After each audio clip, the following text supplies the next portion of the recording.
Welcome back to another episode of Prep Baseball Iowa's Canicorn Podcast. Canicorn Podcast, the only Iowa baseball podcast with Parker Hageman and Rob Allison, the Wizard of Wilton. Rob Allison. Hey, how was your holiday season? Really good. How was yours? I mean, it was every bit as magical as you could, Winter Wonderland and caroling and all that stuff, right? I mean, I just gather the family up and we all dress like it's the 1800s and walk around and sing. If there's 118 boxes to check in regards to the holidays, we may have checked 118 of them. Like it was an all-encompassing holiday season. Give me the highlights. What was the most memorable part of it? Well, selfishly, now that the boys are getting older, my most memorable part is not having to get up at like 5 a.m. on Christmas Day and in a zombie-like state, try to chug some coffee, get acclimated so that they can open their presents. They're all getting older. They all want to sleep in a little bit. So that was a huge positive for me. There's a meme on TikTok and Instagram where it's basically how dads view Christmas, and they're just as surprised as the kids when they open up the presents because they didn't buy it and they don't know what's happening. That was me too. I was just like, oh wow, look what you got. That was awesome. Oh wow, cool. So that was my favorite. Amber always tells me what she gets the kids, so that I'm somewhat molecular, I guess, involved. But then I don't ever remember what she says, and so yeah, when they open them, it's like, oh yeah, I bet he's really gonna like that. So I'm involved. Okay, all right. So you're a proactive dad. You're in there. You were probably rapping too, right? You did all the rapping. I did do some rapping. Did you really? I am awful. Mm-hmm. I am awful. I'm really good at doing the candy cane type rap, where you just throw the wrapping paper over it and then you just kind of crimp the ends. Yeah. Bow, take it to the house. That's the go-to. I failed arts and crafts as a kid, so my wife she knows better than to ask me to go do that stuff. Even it out, folding the corners. No, can't do that. It's it looks like this mangled bubbly paper, like it rips everywhere, and I retape the rips. Like it's not. This is what I have to hand over to my wife to be like, here's what you get for Christmas. So you pretty much wrap it, but it looks like a box that just arrived from Amazon, and the delivery drivers just had enough. So at this point, he's just like chucking it from like 40 feet away from the doorstep, and it just kind of tumbles, and it's just battered and broken. He didn't, but it's landed, and he takes his little picture and just moves on to his 10,000th house of the day. Didn't even slow down. Just wung it over the top of the truck and kept on going. But hey, speaking of keeping on going, we're almost done with 2024. By the time you listen to this, it'll probably be New Year's Eve or right before. And now that we've had another cycle go through, the 2026s are on the clock. Their recent rankings were released in Iowa in December of this month, and I think it's a good time to dig into that. So, Rob, give us a little high level of what you see in the 2026s. Yeah, I mean, there's a bigger handful of guys that are already committed, but now with moving parts and recruiting changes, I still think there's a ton of talent to be had in the state. Our number one player, actually, I think we had mentioned that in an earlier podcast. That was kind of cool. The 25 and 26 number one ranked players. There may have been some collusion. I don't know, but I think they both dropped their commitments on the same day a couple weeks ago. But Tucker Long, number one player in the 26 class, now committed to Ole Miss. I just think he's clearly the number one guy in that class. Big arm on the mound, super athletic. spent some time with Team USA, has that pedigree under his belt now. Mid 90s on the mound, uh, threw relatively well down at area codes out in Long Beach this summer.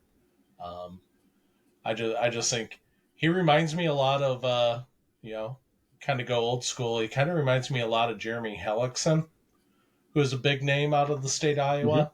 Um, Slender, athletic, just super fast twitch, gets after it on the mound. But I'm a big fan of Tucker. I think he still has a lot of ceiling left in him. Um, and you kind of go down through that top 10. Seeing him in spring league last year, we'll see him in spring league again this year. Garrett Lute from Underwood. Um, Again, physical, athletic, really good bat, moves really well in the field. Will run it up into the low 90s on the mound. Pitching's really not his forte, but I just think it speaks to the type of baseball player he is. I know he's really good at multiple sports. Is just a huge standout on the western side of the state. And sometimes the guys on the western side of the state they get a little buried. They're kind of out on an island. They're away from central hub of Des Moines and everything going on from Des Moines east out to the Quad Cities. So to see him week after week, he's super impressive. Bryce Pauly, uh, now committed to Indiana. Again, physical, athletic, has some juice in the bat, just really looks the part at third base. Brady Andrews, um, lightning in a bottle, really whippy arm, really like him on the mound. All velocity, just his overall stuff above average. Gavin DeJesus, you know, speed kills. Like he's dynamic. He can really defend. He has some versatility. He can go from shortstop to center field. Um, and I just think he creates havoc offensively with that speed and his barrel skills. And I do think it's impressive. I mean, for a smaller guy, he does have some sneaky juice in the bat. He'll get into Hmm. some balls, drive them to the gaps. He's just not going to slap it around and run. I think he's that unique combination of, you know, good barrel to ball skills, but also has a little bit of juice and is going to be able to drive in some runs and not just be a table setter type guy. Ryan Stedman, I mean, just oozes projection. You know, tall, long, lanky, whippy arm, good velocity. He's probably 20 pounds away from just absolutely being a beast as a right-handed pitcher. Uh, Colton Remick, um, he's interesting just in the fact that I think he is a true like two-way guy, and as a recruit going to Nebraska, um, we really saw him run into some balls and do some damage offensively at the future games. But then he'll get up on the mound. You know, the body really projects. The arm is quality, and he can be a little sketchy every now and then in regards to strike throwing, stuff like that. But again, the overall stuff is good. The body is good. Brandon B, Davenport North, one of my sneaky favorites.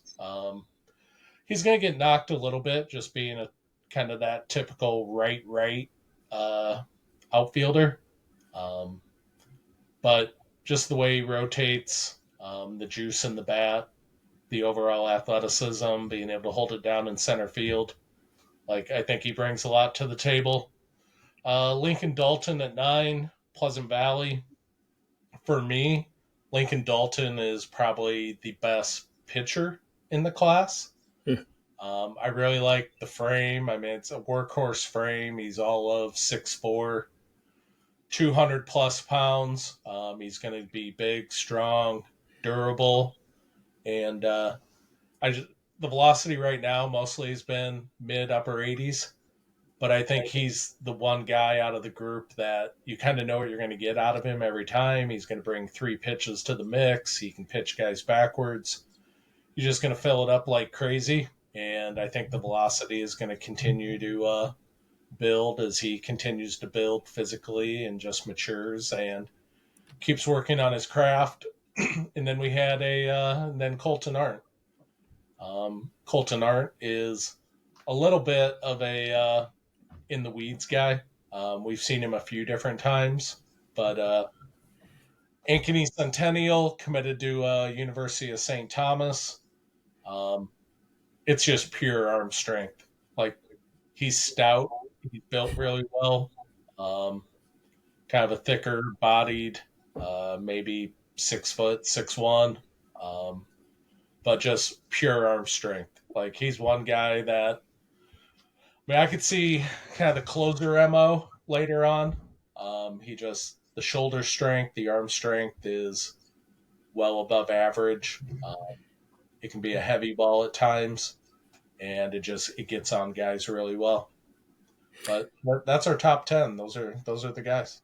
I think one of my favorite moments from our fall tournament circuit was both Remick and Stedman came up to you and you said, "Well, if either of you don't gain another pound, we could paint you yellow and use you as foul poles here." So obviously, I mean, they've got that skyscraper frame of little lean, but yeah, you could see, man, if you get them some protein and training regimen, man, they're gonna beef up here as they get their man muscles. Yeah, I'm sure they took that as a positive comment when I said that to him. Hey, everybody needs a fallback plan. All right, that's Mm-hmm. that's a good one to say. Yeah, you can definitely be a part of baseball still, even if you know. Well, yeah, they would get paid. They would have a great view of the game. Um, I mean, yeah, there's definitely a lot of positives. Hopefully, But the yeah, yellow paint doesn't make them break out into a rash. But but yeah, you're right. Those guys are two of the more premier talents, so that's I'm sure they won't have to resort to that. But digging into the rest of the rankings, and I know this is you've got pretty good numbers here, but let's look at some guys that have already been a part of it that maybe have moved up in your last iteration. yeah, there's three guys that really caught my attention this fall. The first one being Tate Moulton from Grandview Christian, plays club ball with Canes, Iowa. I really like Tate. You know, he jumped 21 spots in the rankings from 53 up to 32. He's a really good athlete. Kind of the running back build, um, but he kind of lists himself out at times as a right-handed pitcher first. Um, I like him more as a position player. Pitching wise, he throws strikes. He's really competitive. It's mid 80s right now. It's solid. It's nothing outstanding, but just the tools. He put up huge numbers this summer offensively. I just like the total package and what he brings to the table. Xander Gutman from Urbandale, outfielder. He really impressed me this fall. Seemed like every time I saw him, he was launching something, either to center field or left field. Again, good tools, athletic frame, above average present strength, has juice in the bat. Um, I think he's an up and comer. And then my little buddy, Jack Camberling, he's a guy that I thought made really good strides this fall. I was joking with him. I was talking with him in between games. I said it's really impressive what you can do right now, seeing that you look like you're 12 years old.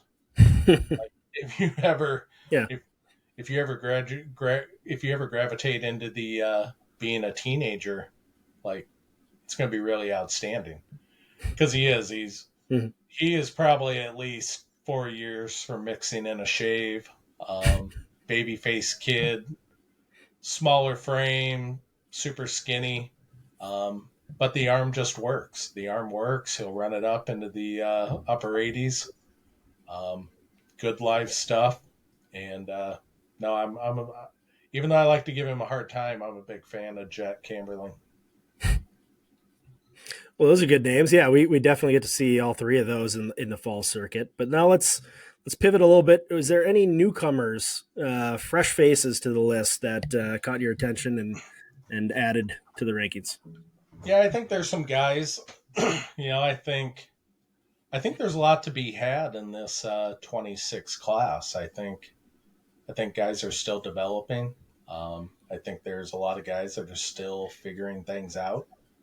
I don't think it's out of the realm of reality that there's going to be a lot of guys, because right now we go down to 100 in that list, and our next update, once we get through the preseason all state and into spring league and everything else that's going on, it won't surprise me at the next update if there's not anywhere from 5 to 10 guys um, making 20 spot jumps up the rankings, because I still think from 1 to 100 it's still a little bit of a muddled mess. Like, every guy has attributes that you like, but they're still trying to piece various things together. I think there's guys that are still going to make a jump physically.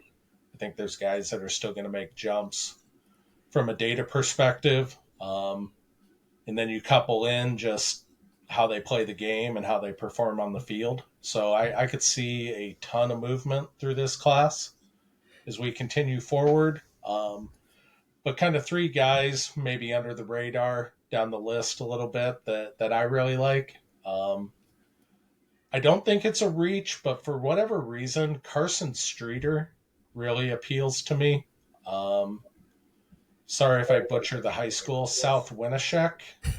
Yeah, Um, South Winnie. Not gonna lie, I would have to look it up on a map right now to know exactly where it's at. Um, but he just athlete, stereotypical farm kid, athlete, good present strength, good frame, low to mid 80s fastball that I think is going to make a jump. He's going to be a guy that behind the scenes I'm just going to continue to follow. Um, but he's intriguing in a lot of ways. Um, there's another small town kid, Dawson Evans from Lenox, Iowa, which for you, Parker, Lenox is kind of buried down by Creston, where Southwestern Community College is. Creston, you didn't even you had to define where that is for me too. Yeah, yeah, yeah. But Dad played college baseball. Good athlete. Was at our state games event in August. Um, just has good actions. You can tell he's a good athlete. He moves well on the field. Needs to continue to get bigger and stronger.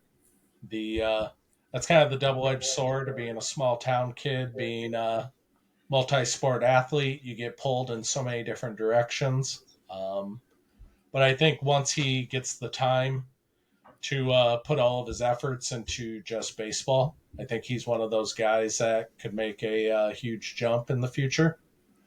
Um, so I really like Dawson. And then, you know, left-handed pitchers are kryptonite. Like, it's really, really hard anymore to walk away from any left-handed pitching. It's such a commodity.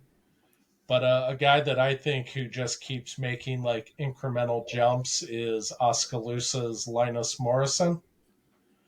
There's some funk to the delivery. There's some deception. The velocity continues to creep up. I think the overall pitchability is above average.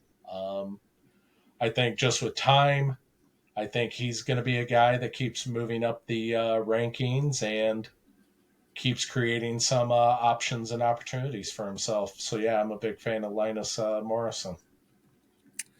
So obviously, these kids here. It's a different universe in the recruiting cycle than we've seen in the past. Mm-hmm. What's kind of the obviously we've got the preseason all state, we've got spring league, we got various ways to get seen, but what's in store for them for the next year then? What's ahead for the 2026s? Well, I had this interesting question the other day in a conversation, and for guys to go to Division 1, yes, it's a little muddled right now. with the transfer portal and probably a even greater, I guess, um, people locking in on junior college guys, all the various stuff. But when you kind of project out, there's this huge trickle down effect. And I think what players need to be realistic of is, there used to be this mindset, well, if I'm not going to go to Division One, then I'll go to junior college or D2 or whatever it may be. Well, you got the logjam up top. Players still need a place to play. So you're having like this huge trickle down effect. Every level of college baseball is going to continue to get more competitive. And that means roster spots and opportunities to play are going to be more competitive.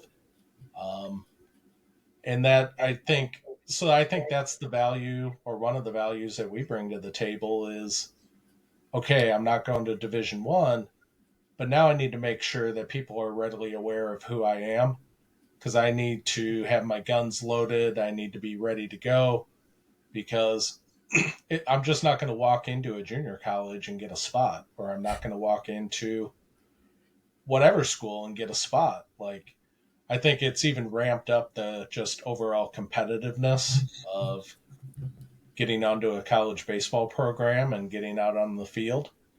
And hopefully we can still continue to provide that service and position guys correctly and put them on a platform that they can get options and opportunities. And we didn't even, crack into the latest thing that kind of came up over the holiday break here, where the NCAA ruled that junior college players, if they want, will have that eligibility back because of NIL stuff. And this went through, the football side of things. But I think the trickle down will happen over in baseball as well, where if you're a D1 player, let's say next year was going to be your last year, you might be able to play the following year. If this year was your last year, you're going to be able to be eligible for the next year. So again, that log jam between what the rosters are going to be like for the next couple of years for your 26s, 27s, 28s going into college, it got messier. Yeah, and it'll be interesting where all that lands, because ultimately that ruling was just for one specific player, um, who took it to court. The Now there is going to be this the sheep are going to follow the sheep. Like, there's going to be another lawsuit. There's going to be another one that follows behind it. If it continues to gain steam, but at least at this point, that hasn't become an overarching thing. Right. But if it does, like, yeah, I mean, you have the various options right now. Guys could take a gap year. Guys could enroll in a post grad academy. Guys could now go to junior college and use that as their post grad academy. Um, there are going to be various options, but it isn't as clean and maybe as straightforward as what it used to be.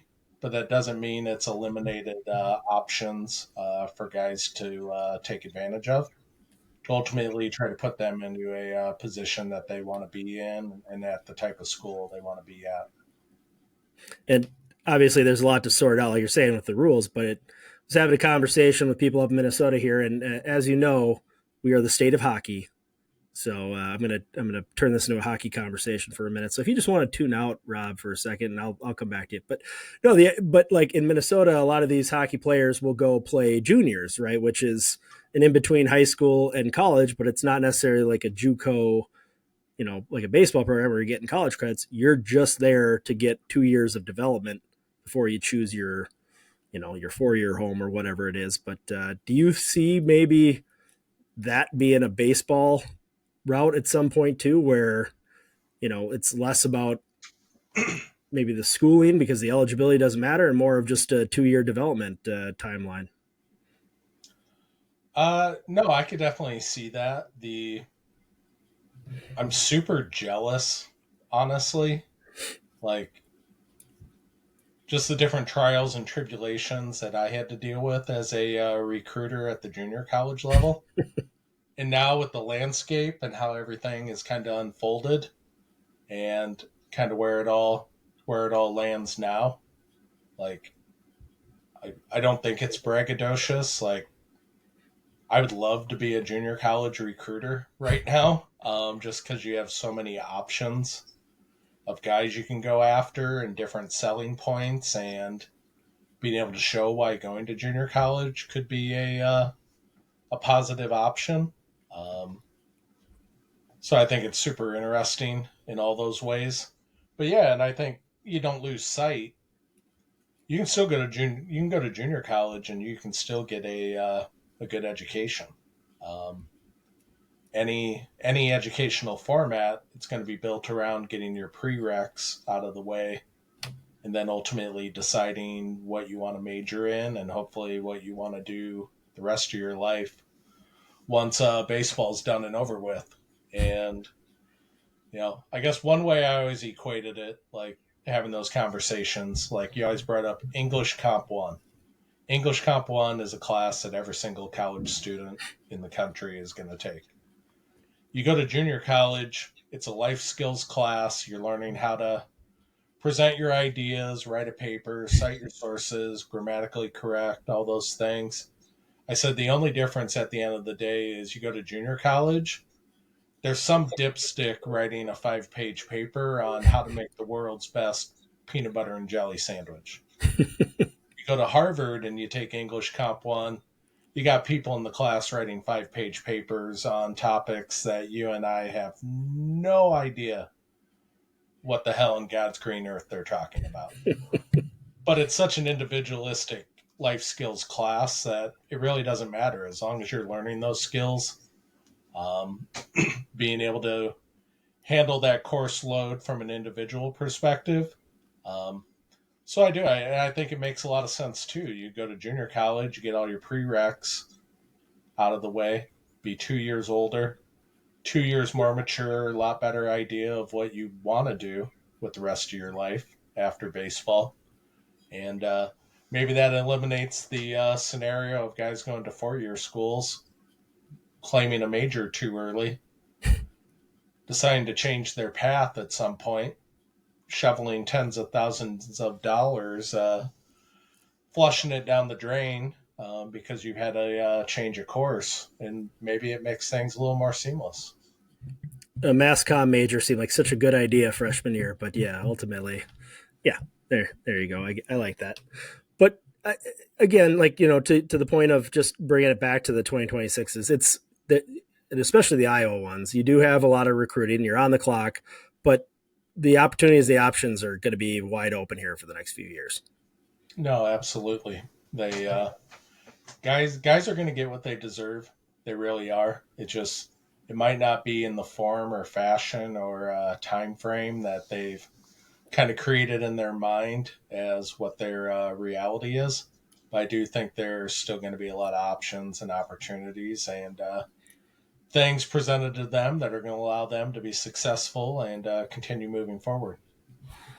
All right. Well, since this is our final show of 2024, right? I want you, Rob, to look back. I know you've been marinating on this the last couple of weeks. You've been sipping your eggnog and just thinking back about all the great moments that you had over this calendar year with all of us and all the players.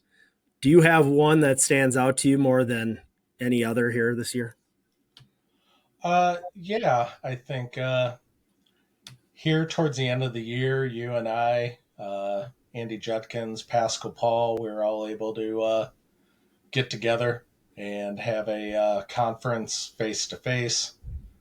I think that was really impactful to me just to be able to get all of us into one room because even though we're all state specific in a lot of ways, we have different avenues and branches that we're helping each other. So it is a team overall. And I just think coming out of that meeting and having a lot of discussions and kind of lobbing the ball back and forth with positives and negatives, I think what's really impressive to me is now doing this 11 years.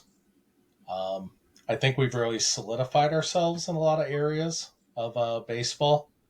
But coming out of that meeting, like there's so many ways that we want to continue to get bigger and better and be able to provide better services to players and families and college coaches and MLB scouts. And I just think that's really cool that we're still motivated, that we want to continue to grow and expand and not just sit on our laurels and be happy with where we're at, and really be able to continue to be even more impactful going into 2025.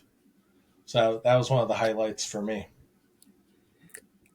That's much deeper and sound than mine. Mine was when Midwest associate Dane McNaughton tried to call you Bobby at the Future Games, and you had to walk him back on that one. Pump the brakes, Dane. Yeah, Pump the yeah, brakes.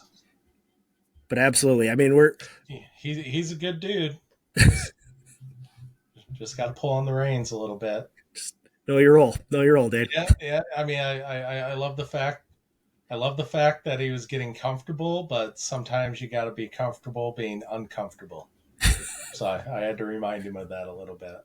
But I'm glad that was a highlight for you. It was. That's great. It, it really was. But again, we got more to look forward to, and I know you touched upon it, but we've got a lot of stuff that we're going to unroll here in 2025, and everybody who's not, you got to look for your spring and winter events happening right now. We got the preseason IDs in both Eastern Iowa and Central Iowa, and then we have the preseason All State, and right behind that, good Lord willing, we get good weather. It's the Iowa Spring League. Yeah, I mean the train just keeps moving down the tracks. We've had a little bit of a busier winter than maybe typical winters in the years past. But yeah, it's really exciting getting ready for all this stuff coming up in early in 25 and how it transitions throughout the year. And it'll be, whew, make my stomach hurt a little bit, but that's okay. But no, it's all good stuff. It's all positive things. And looking forward to a wondrous 2025. All right. Well, that's it for us in 2024. That was the 2026s. We'll see everybody again in 2025.